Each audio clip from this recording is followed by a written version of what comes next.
selamat datang di kegiatan YKK Berbagi Alumni Talks episode yang ketiga dengan judul Pemuda Berkarya Masyarakat Berdaya.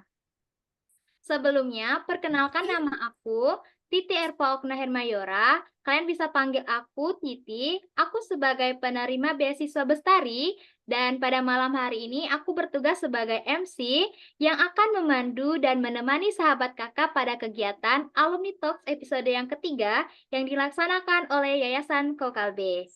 Nah, namun sebelum itu, mungkin sahabat kakak penasaran nih, sebetulnya YKK Berbagi itu kegiatan apa sih?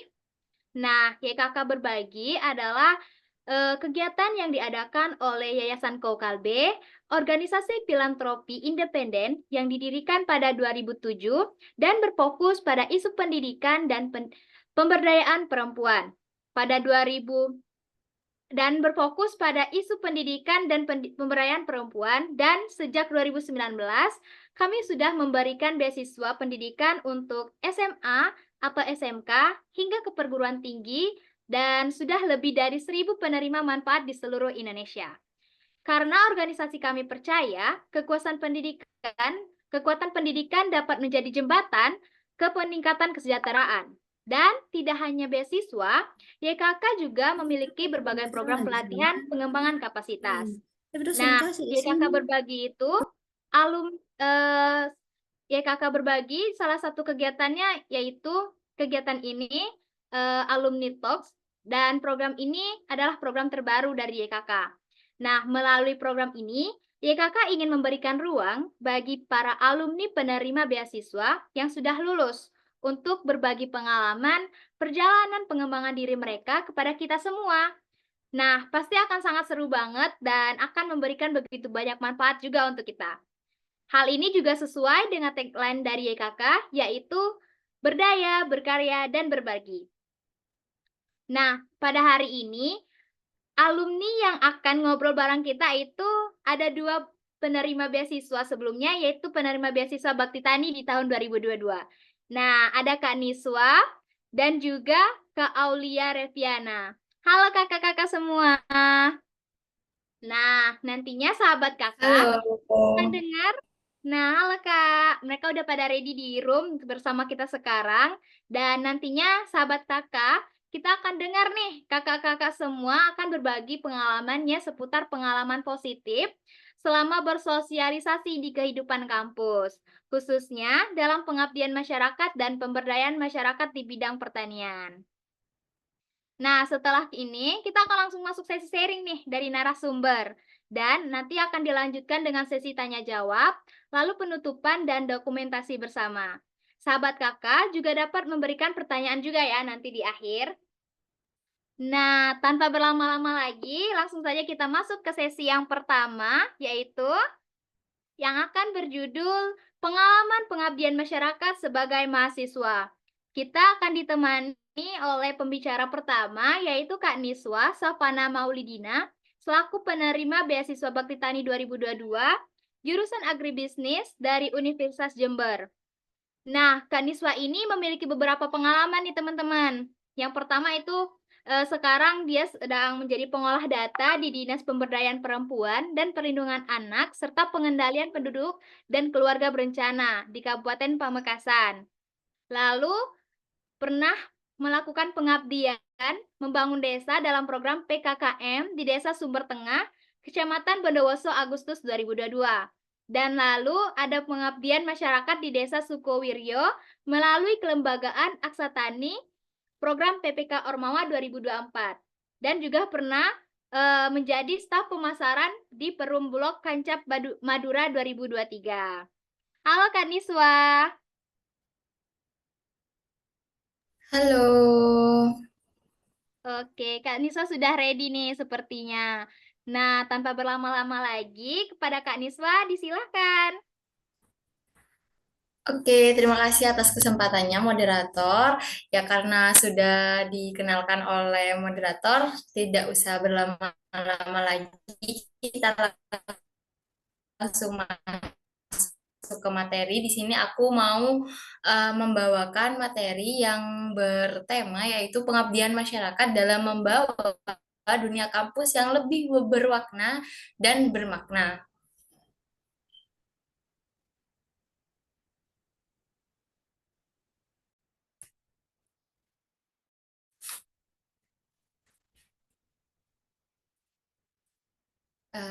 Di sini slide-nya belum pindah di aku, teman-teman. Ah ya, seberapa penting sih pengabdian masyarakat dalam mendukung suatu kegiatan di dalam universitas. Nah, di sini pengabdian masyarakat sendiri itu termasuk dalam 3 pilar Tridharma perguruan tinggi, yang dimana yang pertama ada pendidikan, penelitian, dan yang terakhir ada pengabdian kepada masyarakat. Nah, di sini pengabdian masyarakat memiliki peranan penting dari adanya perguruan tinggi, yaitu untuk membantu memberikan suatu dampak dari adanya perguruan tinggi ini terhadap masyarakat yang ada di wilayah sekitar utamanya. Nah, apa sih yang dimaksud dengan pengabdian masyarakat? Menurut Emilia, tahun 2000 tertentu beraktivitas tanpa mengharapkan imbalan dalam bentuk apapun. Nah, utamanya di Universitas Jember sendiri, di sini eh, di universitasku sangat mendukung, utamanya di Fakultas Pertanian itu sangat mendukung dalam melakukan kegiatan pengabdian masyarakat yang bisa memberikan dampak lebih lanjut bagi masyarakat tersebut untuk berkembang.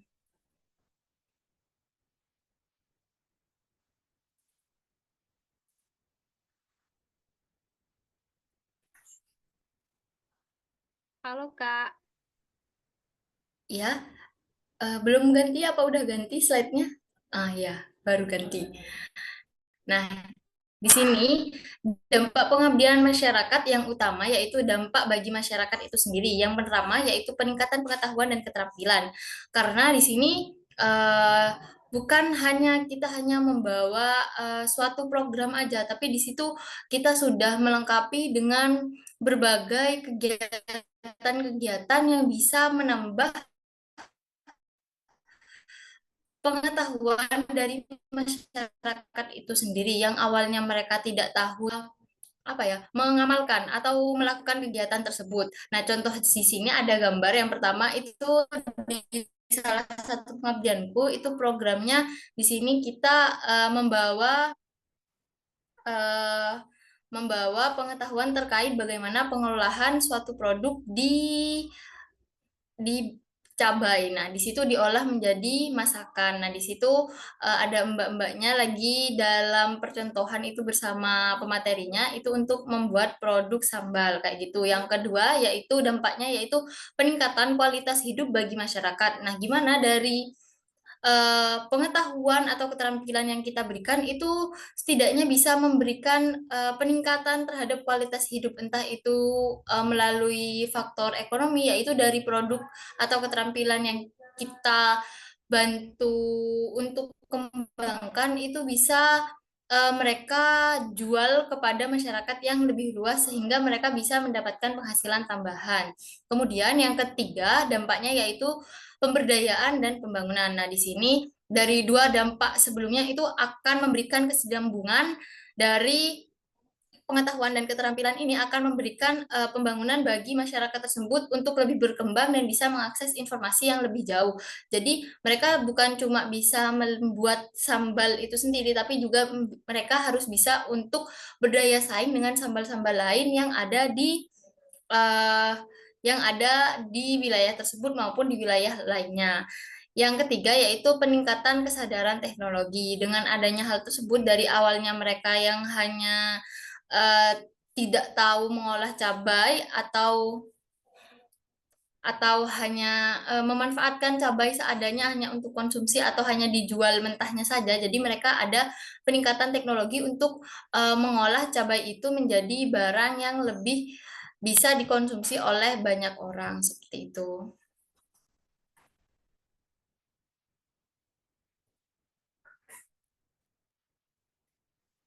Nah, selain bagi masyarakat, dampak pengabdian juga bisa dirasakan oleh mahasiswa itu sendiri selaku agen perubahan yang melakukan perubahan kepada masyarakat itu sendiri. Yang pertama yaitu pengembangan keterampilan baik soft skill dan hard skill karena di mana kegiatan pengabdian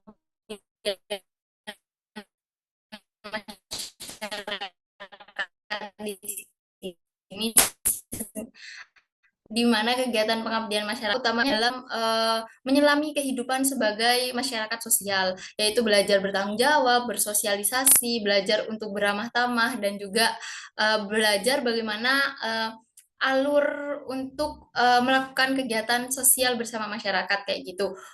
Kemudian yang kedua adalah pembentukan karakter dan perluasan wawasan sosial. Karena adanya peningkatan soft skill dan hard skill tersebut, jadinya hal itu akan membawa mahasiswa untuk membentuk suatu karakter yang bisa lebih apa ya, berjiwa sosial dengan masyarakat, sehingga mereka tuh kayak gak kelihatan kaku kalau berinteraksi kayak gitu. Yang ketiga adalah penerapan ilmu dan hasil riset. Ini menjadi salah satu output penting utamanya dari perguruan tinggi dalam melakukan kegiatan, yaitu mereka akan melakukan publikasi seperti yaitu pembuatan jurnal, berita, atau hal-hal lain yang bisa dijangkau oleh masyarakat lain dan bisa dijadikan inovasi oleh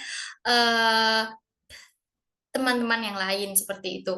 Kemudian dampak yang terakhir bagi mahasiswa yaitu penguatan kualitas dan reputasi institusi, karena di sini kita dinaungi oleh perguruan tinggi, tentunya di situ kita harus juga menjaga marwah dari perguruan tinggi tersebut.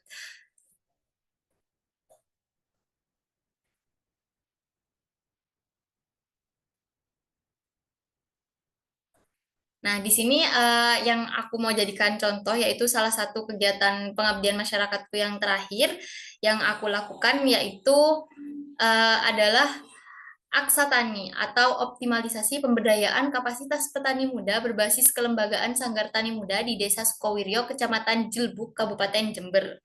Nah, di mana dalam melakukan pengabdian ini aku melakukan identifikasi permasalahan, di mana di situ dari hasil kunjungan dan juga diskusi dengan masyarakat sekitar, di situ terdapat yaitu kurang adanya kesadaran generasi muda terhadap pentingnya budidaya pertanian dan minimnya kegiatan dalam peningkatan kapasitas petani muda, serta belum adanya rancangan pengembangan kapasitas melalui kurikulum pembelajaran non formal untuk petani muda dan belum terbentuknya kelompok tani muda. Sehingga di sini dari kami selaku mahasiswa di sini karena bentuknya tim, aku dan tim itu menggagas yaitu sebuah solusi, yaitu berupa Aksa Tani, di mana Aksa Tani sendiri di sini bertujuan untuk melakukan kegiatan pendampingan petani muda melalui pembelajaran kurikulum non formal serta pembentukan kelembagaan sanggar tani yang terintegrasi dan legal. Nah, di mana di kegiatan Aksa Tani ini sendiri di sini dari aku dan teman-temanku itu membentuk 4 program pelatihan. Nah, untuk program pelatihan yang pertama,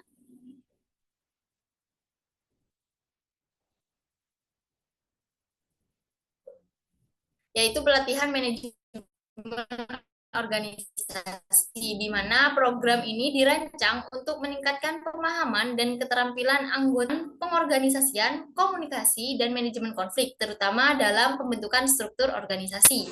Nah, di sini untuk hal pertama, ini bukan hal pertama yang kami lakukan. Di sini sebelum melakukan pelatihan-pelatihan, di sini kita melakukan dulu kunjungan kepada kelembagaan yang ada di sana, utamanya kepada kelompok tani dan juga gapoktan, karena di sini sasaran yang akan dituju yaitu berupa pemuda-pemuda tani. Nah, di situ kita minta pendapat dan saran untuk dari setiap gapoktan dan juga kelompok tani, dari setiap kelompok tani itu untuk membawa pemuda yang ada di desanya untuk kita ikutkan ke pelatihan ini. Nah, dapat dilihat di gambar tersebut, itu merupakan kegiatan pelatihan manajemen organisasi yang dimana di sini kami mengundang salah satu dosen kami yang memang expert di hal keorganisasian. Yang kedua yaitu pelatihan budidaya ramah lingkungan, di mana di sini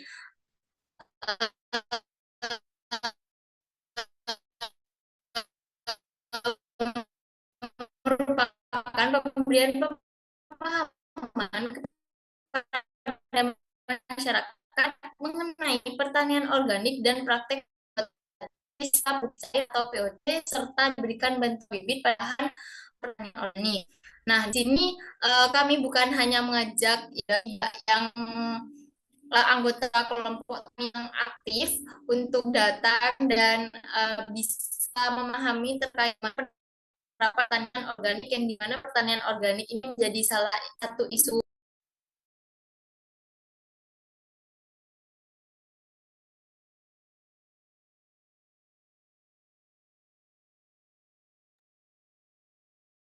Halo, cek cek. Apakah Niswa Ya maaf masih? teman-teman, apa udah dengar suaraku? Udah Kak, udah ada lagi sekarang. Aman. Mungkin sudah ada lagi. Aku sambil off cam ya. Mungkin sebentar. Ya, untuk di sini kita bukan hanya mengajak petani muda yang ada di kegiatan sebelumnya, tapi kita juga mengajak petani yang aktif eh, di di kegiatan kelompok taninya itu untuk datang untuk menerapkan, jadi salah satu isu penting yang kita juga ingin sampaikan, karena ini juga kita mendapat apa namanya, mendapat rekomendasi dari penyuluh pertanian di desa tersebut untuk menerapkan materi tersebut dan mengajak. Untuk kegiatannya bisa dilihat di gambar. Di sini ada penyerahan bibit, terus di sini ada pemberian materi, terus juga prakteknya. Next, untuk kegiatan yang ketiga, itu ada pelatihan.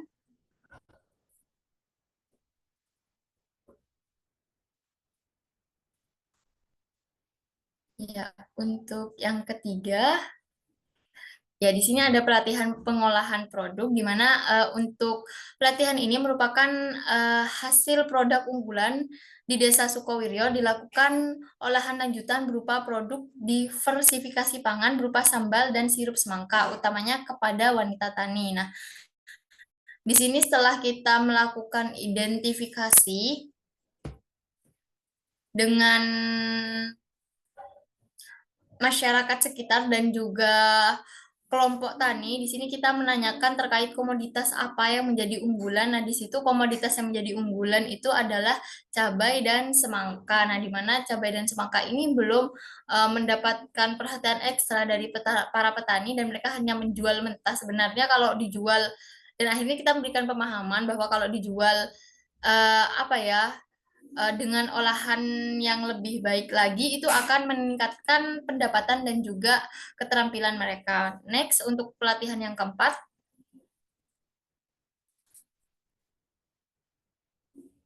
yaitu pelatihan branding dan marketing produk. Nah, di mana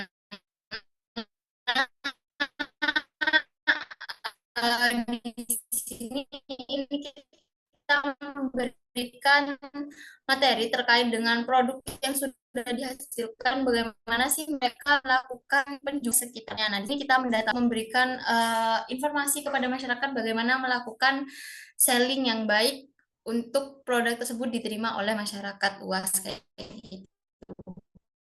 Next.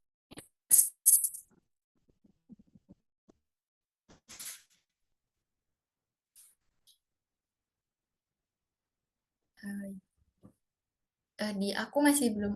Ini merupakan publikasi dari pengabdian masyarakat yang aku dan teman-temanku luncurkan.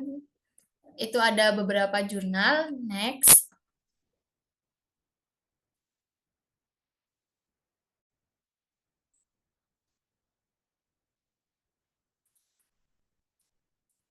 Ada slide video.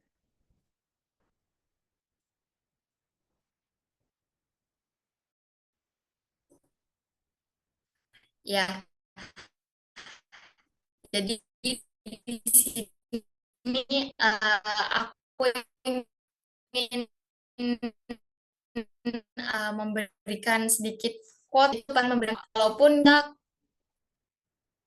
kayak kita agak berasa kalau kita memberikan dampak kepada masyarakat,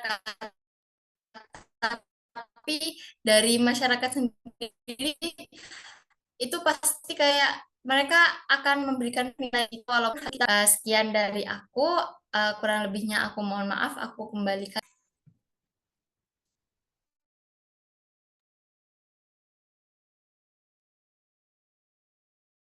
Oke, makasih Kak Niswa atas materinya dan sharing tentang pengalamannya, terusus dalam bidang pengabdian masyarakat. Itu sangat menarik dan luar biasa sekali sih, menurut aku. Dan pastinya itu sangat menginspirasi dan membuat kita jadi berpikir bahwasannya, nggak cukup hanya berkegiatan hanya di dalam kelas dan dampak itu akan lebih dirasa ketika kita terjun langsung di masyarakat dan membuat suatu pengabdian. Oke, makasih Kak atas materinya. Oke, selanjutnya kita akan masuk sesi yang kedua dan nanti di sesi terakhir kita akan masuk sesi tanya jawab dan ini kita sesi sharing terlebih dahulu. Dan sesi kedua ini nggak kalah menarik dengan judul yang pertama dan judul yang kedua adalah peran pemuda yang mengabdi untuk masyarakat melalui pertanian. Dan kali ini kita akan ditemani oleh Kak Aulia Reviana Devi selaku penerima beasiswa Bakti Tani 2022 juga, jurusan agribisnis dari Institut Pertanian Stiper, Yogyakarta.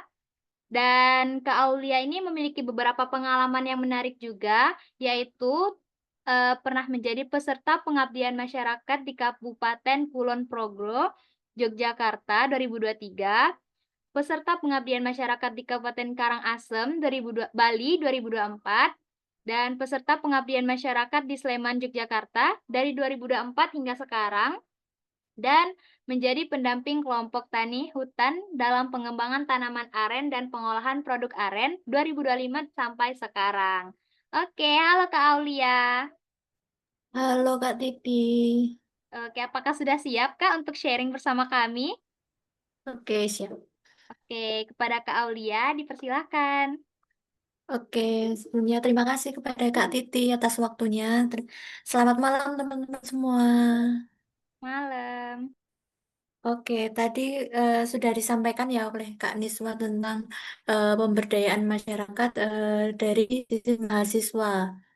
Untuk di sini saya akan menyampaikan sedikit tambahan tentang tips pengabdian dan berbagi pengalaman tentang pengabdian masyarakat yang telah saya jalankan. Untuk pemberdayaan masyarakat di bidang pertanian itu nanti saya sedikit kasih pengantar. Itu pemberdayaan masyarakat adalah kegiatan untuk pembangunan yang membuat atau memicu masyarakat berinisiatif memulai kegiatan sosial dalam memperbaiki situasi diri atau lingkungan sekitar.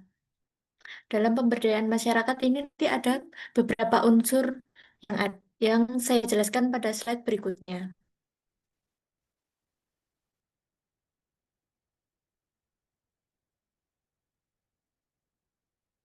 Oke, unsur yang pertama itu ada peningkatan keahlian masyarakat. Dalam pemberdayaan masyarakat itu ada pelatihan peningkatan keahlian masyarakat itu bisa dilakukan dengan satu pelatihan pembuatan pupuk kompos. Dua itu pelatihan pertanian modern atau smart farming. Yang ketiga itu ada pengolahan produk pertanian. Yang keempat itu ada pelatihan penjualan produk pertanian dengan memanfaatkan teknologi saat ini. Dari gambar-gambar yang saya share itu ada yang pertama, yang paling atas itu adalah pemberdayaan ibu-ibu untuk melakukan budidaya organik, sayuran organik di wilayah Sleman. Untuk yang slide yang sebelahnya itu ada pelatihan pengolahan produk kolang-kaling dari tanaman aren. Di mana tanaman aren ini ternyata mempunyai banyak manfaat dan selama ini belum banyak dilirik oleh masyarakat luas. Jadi ini eh, salah satu unggulan yang ada di Sleman, Yogyakarta dan salah satu-satunya yang memproduksi olahan aren itu adalah di Desa Bimbingan saya. Terus untuk yang bawah itu adalah dari pembuat sama, itu ada pelatihan budidaya organik juga dari memanfaatkan kohe dari peternak hewan itu ada di Kabupaten Kulon Progo. Oke, yang unsur yang kedua itu adalah pengelolaan sumber daya manusia dan alam. Dalam pemberdayaan tidak luput dari adanya peran dari sumber daya manusia dan juga pengaruh dari sumber daya alam. Kalau tidak ada sumber daya alam, hal yang untuk kita berdayakan juga kalau dalam sisi pertanian itu sangat penting untuk dari sumber daya alam ini. Dan untuk pertama itu pengelolaan sumber daya manusia, di mana dalam pengelolaan sumber daya manusia ini masyarakat dituntut untuk belajar mengenai manajemen keuangan dan analisis pasar serta mengelola usaha tani, di mana masyarakat diajarkan mengelola usaha yang baik dan benar itu seperti apa dari mulai perancangan, organisasi eh, pelaksanaannya, terus tentang kontrolnya, bagaimana, terus untuk pengelolaan sumber daya alam sendiri itu memanfaatkan sumber daya alam sesuai kebutuhan, tidak mengeksploitasi, terus beralih ke pertanian organik untuk menjaga kesehatan tanah, di mana sekarang masih banyak eh, pertanian di Indonesia itu menggunakan pupuk kimia yang itu sudah kita ketahui itu tidak bagus untuk kesehatan tanah jangka panjang. Jadi tugas kita sebagai eh, tim dari pemberdayaan masyarakat ini untuk mengedukasi masyarakat untuk beralih ke pertanian organik. Itu untuk menjaga kesehatan tanah, mengurangi biaya produksi juga karena kan pupuk kimia mahal ya. Nah, untuk selanjutnya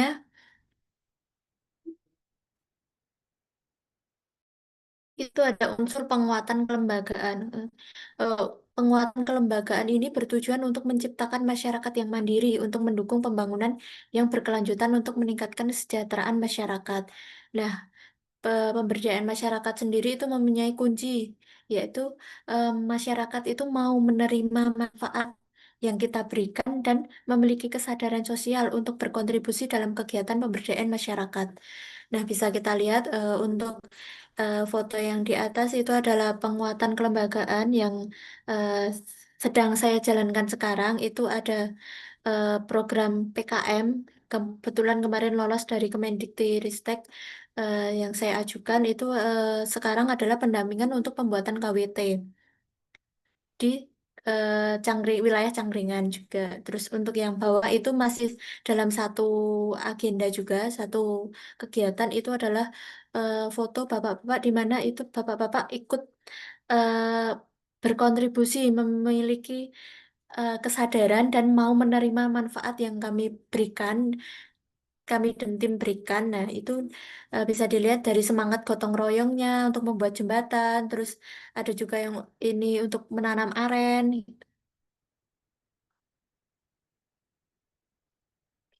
Apa pentingnya kontribusi nyata?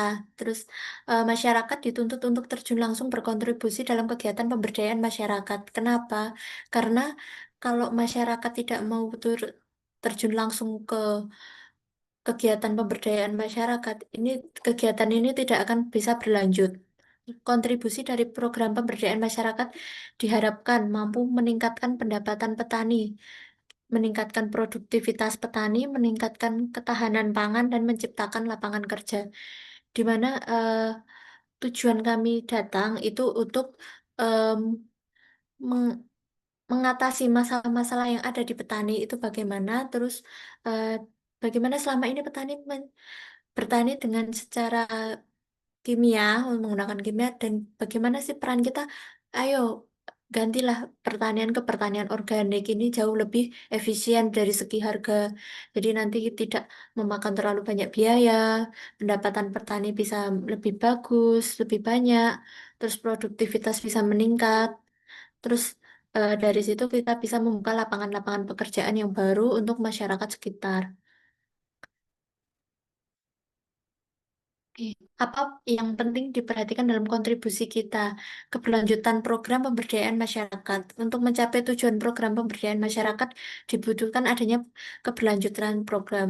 Kenapa? Karena kalau program ini tidak berlanjut, tujuan yang akan kita capai itu tidak akan terlaksana. Jadi, eh, keberlanjutan program ini adalah tanggung jawab dari masyarakat sendiri dan juga pendamping tim pemberdayaan. Oke, ciri-ciri program berkelanjutan itu pertama, masyarakat memiliki kemandirian dalam peningkatan kapasitas diri dan ekonomi. Yang kedua, itu masyarakat berperan aktif dalam pembangunan. Yang ketiga, itu masyarakat dapat dukungan pemerintah dalam pendanaan dan penguatan lembagaan. Nah, untuk yang di atas itu ada salah satu eh, binaan desa binaan saya itu ada di Desa Kulon Progo itu terkait budidaya sayuran organik di mana sekarang mereka sudah berkembang menjadi agrowisata. Dari agroeduwisata yang bekerja sama dengan beberapa wisata di sekitarnya eh, yang fokus utama ciri mereka itu adalah budidaya sayuran organik. Nah, untuk yang bawah itu adalah proses produksi kolang-kaling. Jadi di mana ini adalah di Sleman, Yogyakarta. Untuk program ini baru berjalan itu tahun 2024. Namun saat ini eh, sekarang sudah menjadi agroeduwisata. Jadinya eh, masyarakat di sana sangat antusias dengan program ini dan kebetulan dari pemerintah juga sangat menyambut dengan baik. eh, Menjadikan sekarang ini adalah salah satu tujuan wisata di Kabupaten Sleman dan satu-satunya wisata dengan minat khusus aren. Terus apa yang penting diperhatikan dalam kontribusi kita? Tips melanjutkan keberlanjutan itu ada satu, membangun kesadaran sosial dan lingkungan masyarakat. Dua, eh, bulan per 1 sampai 2 itu ada pendampingan full dari tim pemberdayaan. Kenapa? Karena bulan 1 sampai 2 itu adalah proses adaptasi, proses adaptasi antar masyarakat menerima manfaat yang kita berikan. Jadi kalau kita istilahnya tidak ada pendampingan full itu program tidak akan berlanjut. Terus untuk yang ketiga itu adalah monitoring evaluasi setiap 4 sampai 6 bulan sekali.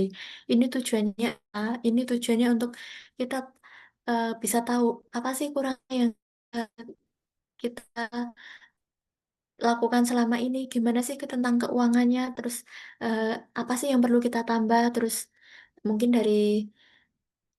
apa dari masyarakat juga ingin merubah apa di bagian apa karena tidak sesuai apa setiap pemberdayaan itu tidak sesuai dari awal. Kayak yang itu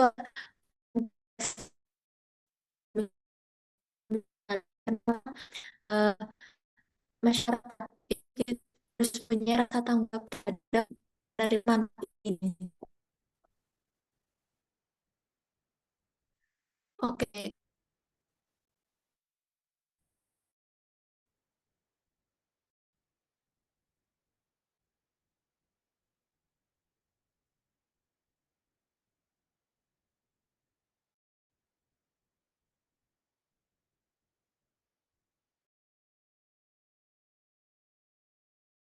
Kalau Kak beri- Aulia, eh,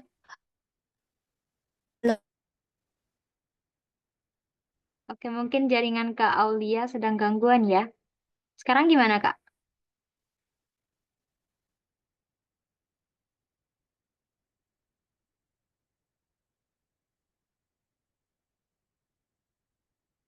udah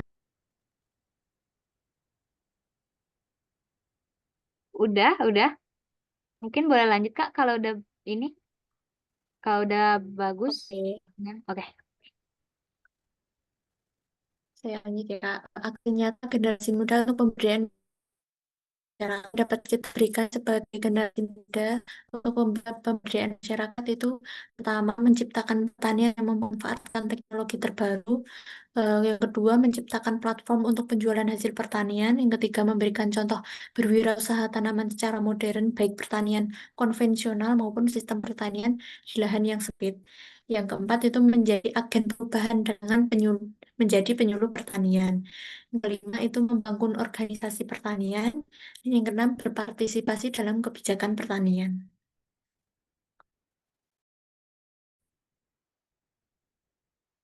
Oke, sekian yang ilmu yang saya sampaikan. Terima kasih kepada Kak Titi atas kesempatannya untuk malam ini. Yang lebihnya mohon maaf. Wassalamualaikum warahmatullahi wabarakatuh.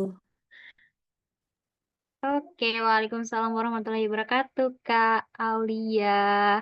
Oke, makasih banyak ya, Kak, telah Iya, berbagi bersama kami dan tentunya ini jadi inspirasi juga ya untuk aku dan sahabat Kakak semua bahwa peran anak muda sebagai praktisi di pertanian ini bisa luar biasa banget gitu.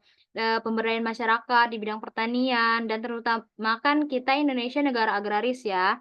Dan fokus pada pentingnya kontribusi nyata dan keberlanjutan manfaat untuk masyarakat agar semakin banyak anak muda yang mau menjadi berbagi manfaat, mau mengabdi lewat bidang pertanian.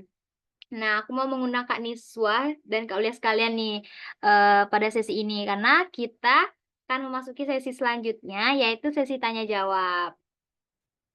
Oke, bagi sahabat Kakak yang ingin bertanya bisa pakai fitur raise hand, atau melalui kolom chat, nanti bisa aku bantu untuk membacakan pertanyaan tersebut. Nah, sebelum bertanya lebih dalam nih, terkait topik masing-masing, aku ingin bertanya kepada kedua narasumber, kepada Kak Niswa dan Kak Aulia. Nah, menurut kakak-kakak sekalian, beasiswa YKK itu telah membantu kakak-kakak seperti apa sih? Mungkin Kak Niswa boleh menjawab terlebih dahulu nih terkait hal ini.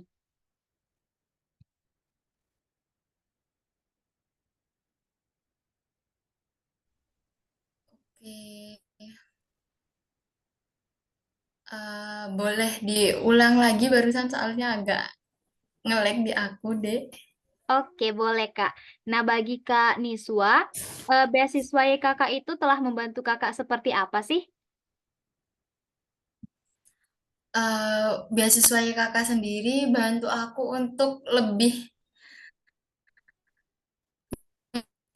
upgrade diri aku untuk ngembangin apa yang aku punya untuk bisa lebih bermanfaat bagi masyarakat. Nah, utamanya eh, kan di sini aku di pertanian ya. Nah, di sini aku itu diminta untuk eh, mengumpulkan foto kegiatan selama perkuliahan. Nah, di situ kita kan nggak cuma dituntut untuk mengumpulkan foto aja ya, tapi di situ gimana sih caranya kita untuk lebih bermanfaat, utamanya bagi masyarakat sekitar. Nah, di situ aku mencoba untuk lebih aktif menggali informasi, bukan cuma dari diriku sendiri, bukan cuma dari organisasi internal, tapi juga dari organisasi eksternal. Jadi di sini peran YKK, peran beasiswa Bagi Tani sendiri itu penting dalam mendorong aku untuk lebih maju mengembangkan diriku kayak gitu. Oke, Kak Niswa. Berarti beasiswa YKK tuh bantu Kak Niswa untuk upgrade diri dan menebar kebermanfaatan gitu ya atas ilmu yang didapat. Oke, makasih Kak Niswa atas jawabannya. Nah, mungkin kepada Kak Aulia bisa nih jawab. Bagi Kak Aulia sendiri gimana sih beasiswa YKK ini udah membantu Kakak? oke, bagi saya beasiswa YKK ini sangat membantu saya banget ya Kak. Dari pertama saya bisa mendapatkan banyak teman-teman baru dari berbagai program yang dijalankan. Terus yang kedua saya bisa menyelesaikan pendidikan saya dengan tepat waktu. Terus yang ketiga itu banyak ilmu baru yang saya dapat Kak. Jadi ada dari beberapa program itu kan seperti kemarin ada yang media internal kontributor. Nah, itu menambah ilmu-ilmu baru dari beberapa segmen ini ya. Sharing-sharing dari para narasumber itu membuka ilmu-ilmu baru bagi saya.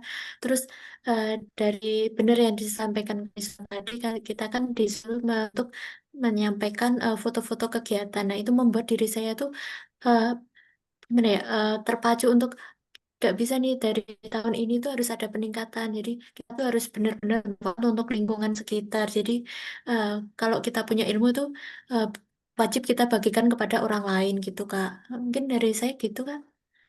Oke, makasih Kak Aulia. Iya. Berarti beasiswa bagi Kak Aulia sendiri tuh udah ngebantu kayak nambah pengalaman, nambah pengetahuan ya Kak dari kegiatan pengembangan kapasitas diri. Terus juga buat jadi challenge diri nih gimana caranya ilmu yang didapetin terutama di perkuliahan dan di bidang pertanian itu benar-benar bisa dimanfaatin di bidang lingkungan dan masyarakat.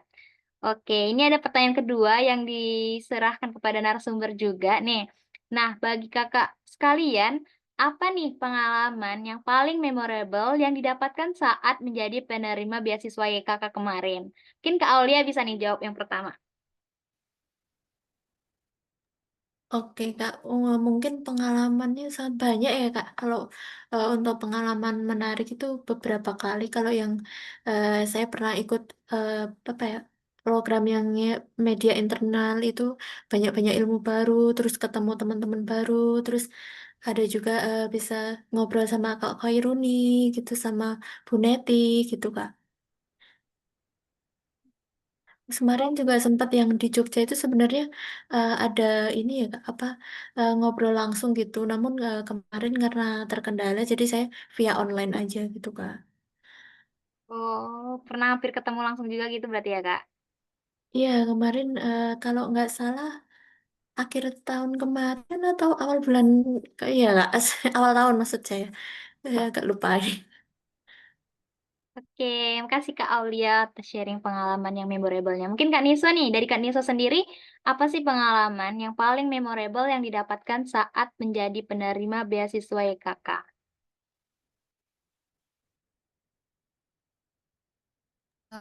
Pengalaman yang paling memorable ya. Menurutku waktu town hall itu aku ngeliat banyak teman-teman bukan cuma dari beasiswa Bakti Tani tapi dari juga beasiswa-beasiswa lain yang dinaungi oleh Yayasan Hokalbi gitu kan. Di situ aku ngelihat ternyata banyak ya yang lebih berkembang daripada aku. Nah, di situ aku jadi terpicu buat jadi lebih berkembang seperti yang mereka lakukan kayak gitu.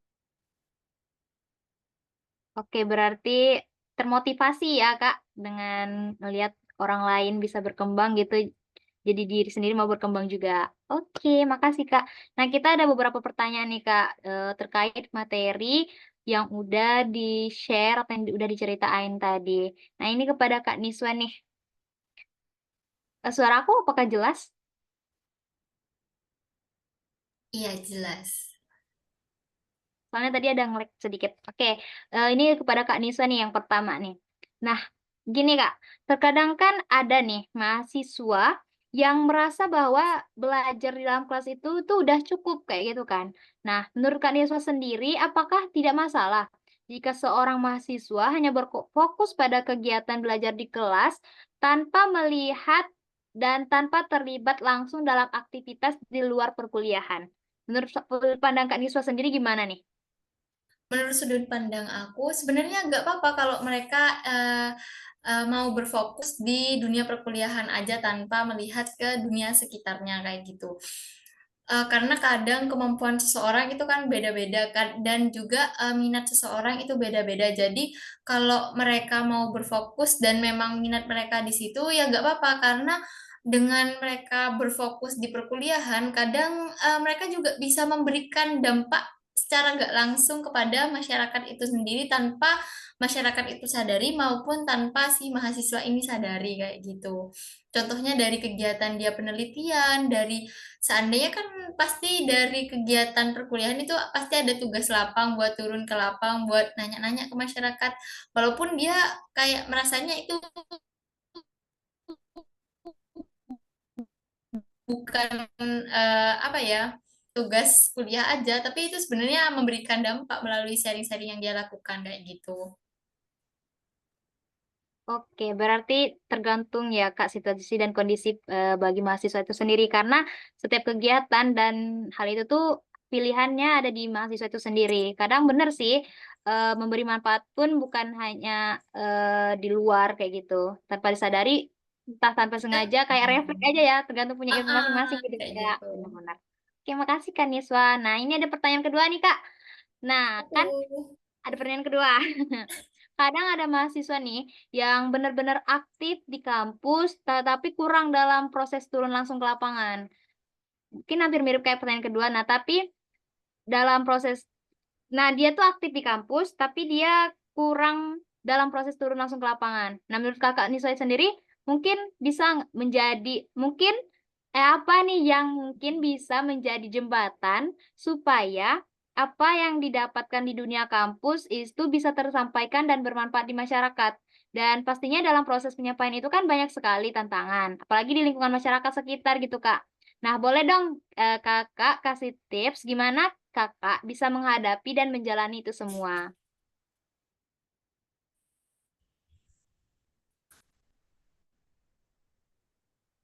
Cek cek. Halo Kak Niswa. Kayaknya Kak Niswa lagi nge-lag nih ya. Jadi dia ini aktif di kampus nih.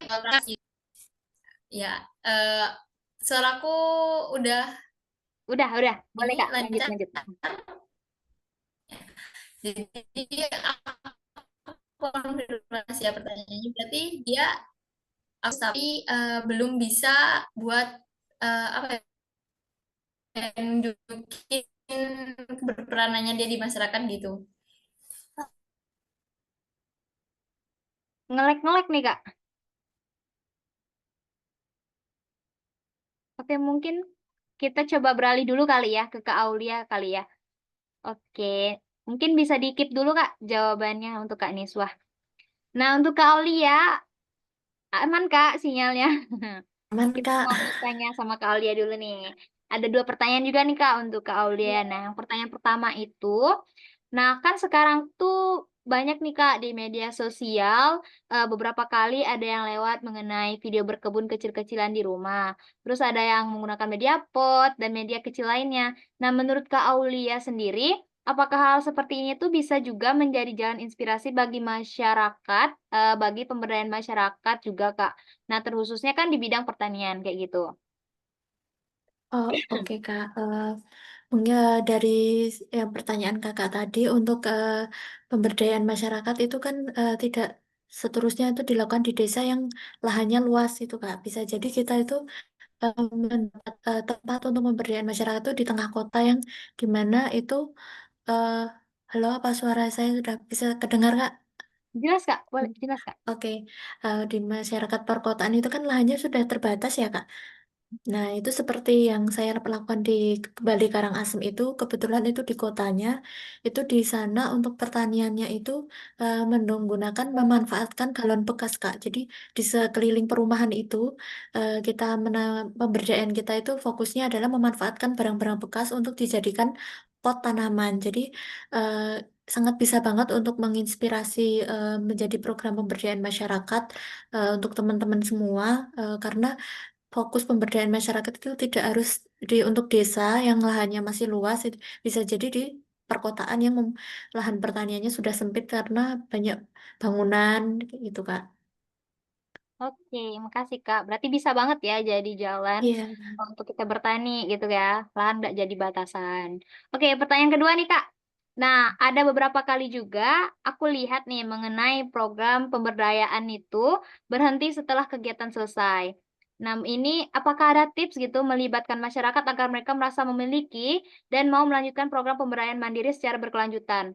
Karena kan kadang masyarakat itu sendiri sering mut-mutan kayak gitu, Kak, terkait, program-program yang dilaksanakan kayak gitu. Apalagi yang mereka rasa dampaknya itu nggak bisa secara instan kayak gitu. Oke, Kak. Dari beberapa pengalaman saya itu juga ada ya yang mangkrak ya, Kak, dari program kami itu di mana tips dari saya tuh ya itu, Kak, melakukan monitoring evaluasi. Jadi setiap 4 sampai 6 bulan sekali itu, walaupun program itu cuma dalam kesepakatan berjalan cuma 1 tahun, namun dalam tahun keberlanjutannya itu masih tanggung jawab kita untuk membimbing. Karena sepengalaman saya itu ada beberapa tempat yang di mana kalau kita sudah selesai, ya sudah selesai. Jadi mereka tidak akan melanjutkan program tersebut, di mana tujuan dari program pemberdayaan masyarakat tidak akan tercapai, Kak. Jadinya tips dari saya itu yang pertama itu 1 sampai 2 bulan tadi untuk pendampingan full, terus 4 sampai 6 bulan sekali itu dilakukan monef, Kak. Jadi monitoring evaluasi ini dilakukan dari tim pemberdayaan dan juga anggota dari atau masyarakat yang menerima manfaat begitu, Kak. Oke, berarti penting banget adanya monitoring dan evaluasi gitu ya, Kak. Iya. Oke, makasih Kak Aulia atas Sama, tipsnya. Kak. Oke, oh mungkin Kak Niswa udah bisa bergabung, Kak? Sinyalnya udah oke?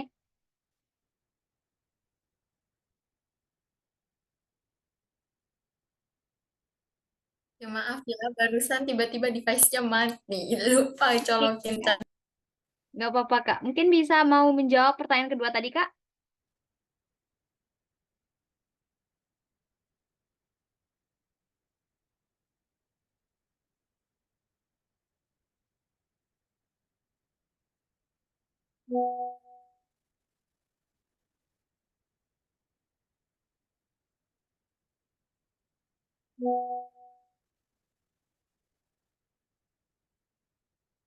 Oke, mungkin Kak Niswa lagi terkendala banget nih di jaringan. Kayaknya kita mungkin masuk ke sesi selanjutnya aja nih ya. Ke sesi closing statement. Nah, mungkin ada kata-kata penutup atau gimana dari Kak Aulia. Boleh nih Kak disampaikan closing statement-nya.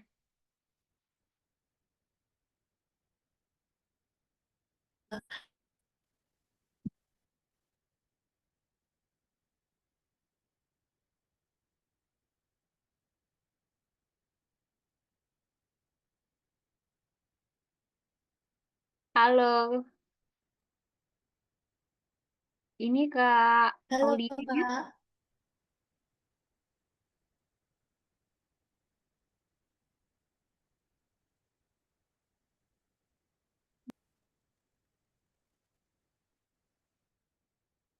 Suaranya bisa kedengar belum ya, Kak? Udah Kak, udah bisa Kak. Hmm. Tiba-tiba keluar sendiri nih, Kak. Oke, nggak apa-apa Kak. Mungkin bisa dilanjutkan Kak closing statement-nya.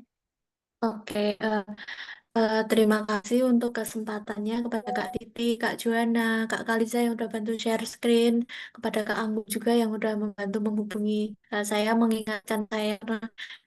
Mohon maaf juga kalau kemarin sempat apa,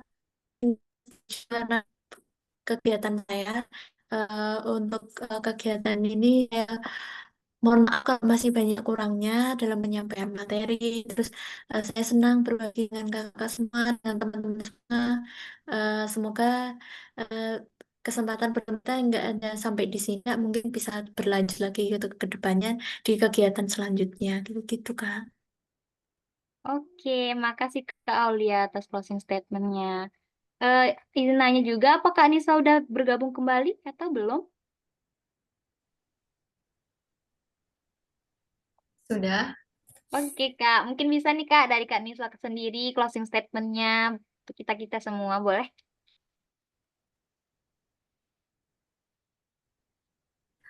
Aku ucapkan terima kasih kepada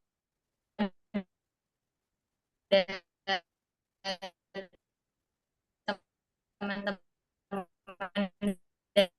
dari alumni kali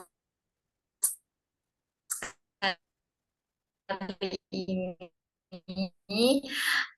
Aku juga kos kalau aku ingin menyampaikan bahwa jangan pernah berhenti untuk melakukan suatu kegiatan sekecil apapun itu, walaupun itu belum pernah dilihat oleh orang lain, karena dari kegiatan yang kecil itu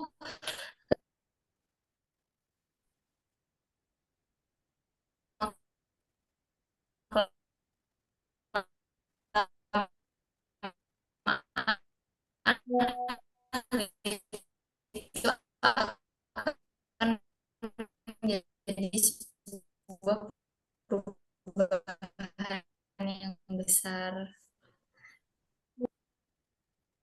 Oke, makasih Kak Niswa atas closing statement-nya. Berarti kayak nggak ada yang sia-sia ya atas apa yang kita lakukan, apalagi itu berdasarkan kebaikan kayak gitu. Karena sekecil apapun yang kita lakukan itu pasti akan ada manfaat dan dampaknya. Kalau nggak sekarang mungkin di kemudian hari gitu ya Kak. Oke, makasih Kak Aulia dan Kak Niswa atas waktunya malam hari ini udah mau berbagi kepada kita semua. Mungkin punya kesibukan tapi masih menyempatkan diri itu sangat luar biasa untuk kita-kita berbagi pengalaman dan ilmunya. Semoga apa yang telah kita lakukan malam ini itu bisa bermanfaat untuk kita semua kayak gitu. Nah, mungkin kita akan masuk ke sesi selanjutnya yaitu foto bersama. Nah, untuk teman-teman yang belum on cam, yuk mari kita on cam dan mengabadikan momen kita pada malam hari ini. Yuk, udah on cam semua? Atau belum?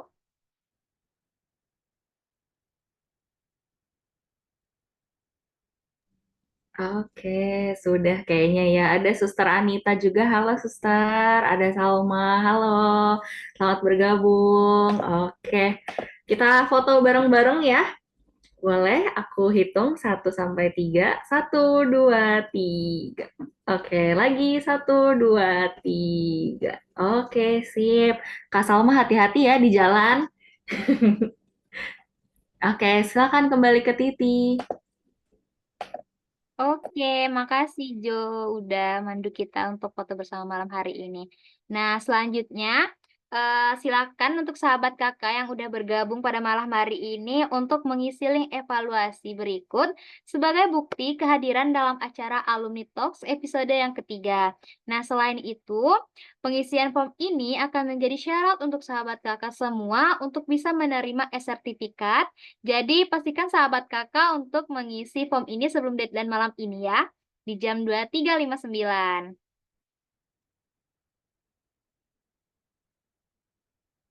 Dan untuk informasi terakhir, sahabat kakak juga bisa follow media sosial kakak untuk mendapatkan informasi lebih lanjut tentang rangkaian Alumni Talks atau kegiatan lainnya seperti webinar dan program beasiswa. Nah, terima kasih banyak kepada sahabat kakak semua untuk kehadiran dan antusiasnya dalam Alumni Talks kita kali ini. Terima kasih juga kepada Kak Niswa dan Kak Aulia yang telah membersamai kami dari awal hingga akhir acara. Mungkin itu saja penutup dari aku. Aku selaku MC pada malam hari ini mengucapkan ribuan terima kasih dan maaf apabila selama memandu kegiatan terdapat kesalahan yang disengaja ataupun tidak. Akhir kata, selamat malam dan sampai jumpa di Alumni Talks episode keempat.